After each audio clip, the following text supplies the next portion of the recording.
जय श्री कृष्णा दोस्तों, किशोरी क्रिएशन से मैं सपना शर्मा आप सभी का हार्दिक स्वागत करती हूँ आपके अपने चैनल पर। दोस्तों, आज के वीडियो में मैं आपके लिए अनंत चतुर्दशी की व्रत कथा लेकर के आई हूँ।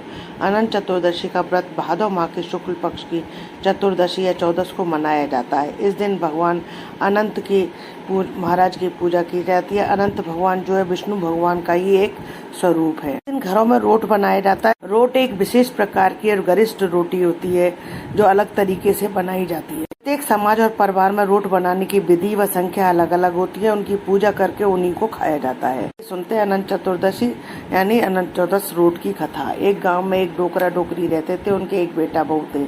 एक बार लड़का धन कमाने विदेश जाता है। जाते समय अपनी माँ से कहकर जाता है कि जब तक मैं नहीं आऊँ तक परंडे का पानी खत्म मत होने देना और चूल्हे की आग मत बुझने देना। और यह कहकर वह परदेश चला जाता है। बहू हमेशा इस बात का ध्यान रखती है कि कभी भी परंडे का पानी खत्म ना हो और चूल्हे की आग ना बुझे। इस तरह कई साल बीत जाते हैं, परंतु एक दिन उनके घर में चूल्हे की आग बुझ जाती है और परंडे का पानी भी खत्म हो जाता है। तो वह घबरा जाती है। तो बहू पानी तो कुएं से लाकर भर देती है, पर आग मांगने वो पड़ोसन के जाती है।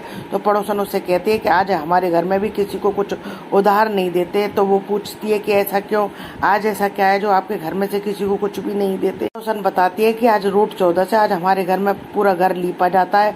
परंडे का पूरा पानी ढोलकर उसे भी साफ किया जाता है। फिर अनाज पीस करके उसके रोट बनाए जाते हैं और उनकी पूजा करके ही उन्हें खाया जाता है। सोचती है कि जब चूल्हे की आग बुझी गई है तो इस व्रत को वह भी इस व्रत को करेगी। वह घर आकर के पूरा घर लीपती है, परंडे को साफ करती है, नहा धोकर अनाज पीस कर नई आग जलाकर रोट बनाती है। उन रोट में से 7 चीज दूध, सूत, दूध, चना, धाना, दही, घी डालती है और रोट बनाती है। पूजा करके अपने सास ससुर को खिलाकर रख देती है। दिन उसका पति भी परदेश से धन कमा कर लौटता है। जैसे ही वह गांव के पास पहुंचता है तभी रास्ते में उसे एक सांप मिलता है जो उससे कहता है कि मैं तेरा काल हूँ, मुझे डसूंगा। तो वह सांप से कहता है कि मैं कई सालों बाद अपने घर जा रहा हूँ। मुझे मेरे बूढ़े माँ बाप मेरा रास्ता देख रहे होंगे, मुझे उनसे मिल लेने दो। तो 12 बजे बाद मेरे घर आकर मुझे डस लेना। सांप उसकी बात मान लेता है और उसे घर जाने देता है। बाद वो घर पहुंचकर सबसे मिलता है। फिर खाना खाकर सोने जाता है। तो उसकी पत्नी तो दिन भर की थकी हुई थी तो वह भी सो जाती है, पर उसके पति को नींद नहीं आती है।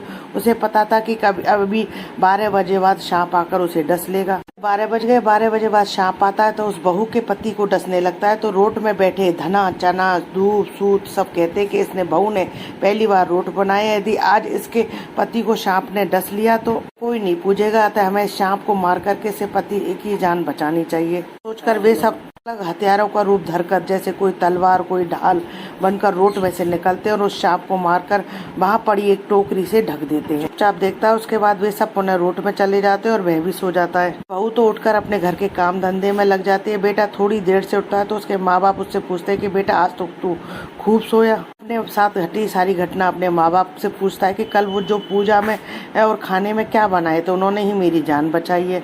कि माँ उसे सारी बात बताती है कि कल परंडे का पानी बीत गया था, चूल्हे की आग बुझ गई थी। तो फिर बहू ने सारे घर को लीप कर ये रोट बनाए, पूजा करके खाना खिलाया। वह लड़का बताता है कि इन्हीं सब रोट ने मेरी जान बचाई। इन रोट में इसने जो जो चीजें डाली थी वही सभी ने जो है मेरी जान बचाई। इनके बाद से सब लोग अपने घर परिवार की सुरक्षा समृद्धि के लिए रोट बनाते हैं और पूजा करते हैं। इनके पश्चात रोट की कथा कही जाती है। बाजार में मिलने वाले रेशम और सूत के अनंत को पूजा के पश्चात गले में या बाजू पर बांधा जाता है। रोट महाराज जैसे उस बहू को टूटे वैसे सबको टूटना। कथा अधूरी हो तो पूरी करना, पूरी हो तो मान करना। यदि आपको मेरा ये वीडियो पसंद आए तो प्लीज मेरे वीडियो को ज्यादा से ज्यादा लाइक और शेयर करें। यदि आप मेरे चैनल पर नए हैं तो चैनल को सब्सक्राइब करना ना भूलें। पास ही बेल आइकन को दबाएं जिससे मेरे आने वाले हर नए वीडियो का नोटिफिकेशन आपको मिल जाए। जय श्री कृष्णा दोस्तों।